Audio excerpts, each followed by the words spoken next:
Spotify for Podcasters lets you record and edit podcasts right from your phone or computer.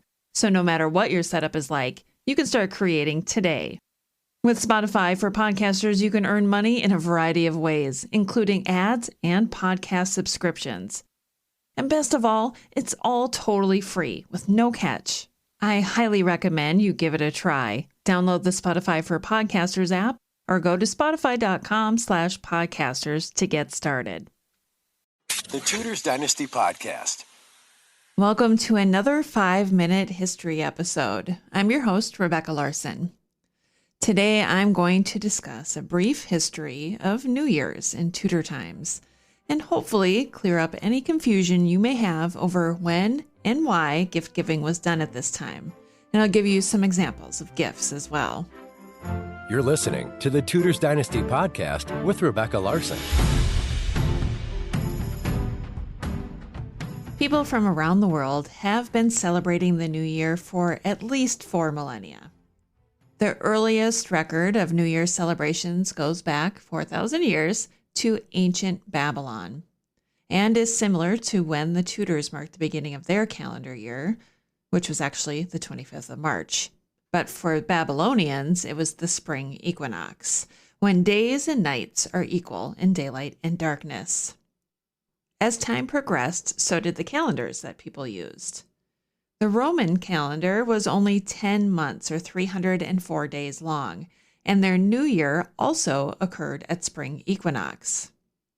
Over time, the calendar fell out of sync with the patterns of the sun, and in 46 BC, Julius Caesar resolved this issue by consulting astronomers and mathematicians for guidance.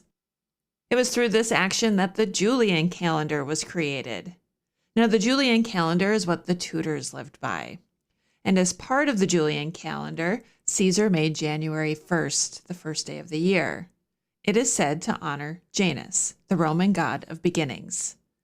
The Romans honored or celebrated Janus by exchanging gifts with one another, decorating their homes, having great parties, and also sacrifices. Now, the Tudors, as we discussed in our Christmas with the Tudors episode, did not exchange gifts on Christmas Day like we do today, but on New Year's Day, January 1st.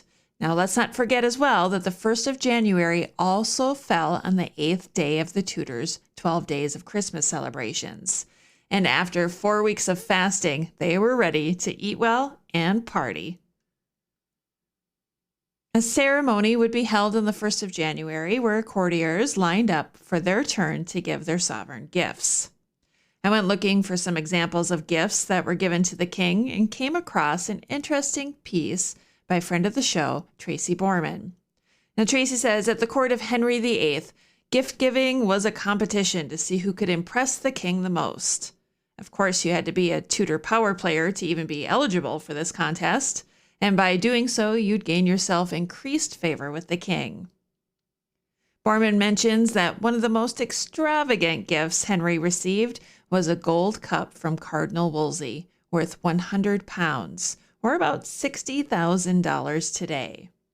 She also mentioned that the king received less extravagant gifts, like dog collars, and also 6 cheeses from Suffolk. I don't know about you, but I love cheese, so that may have been my favorite gift of the year. The court of Henry VIII clearly knew how to have a good time and how to get into trouble.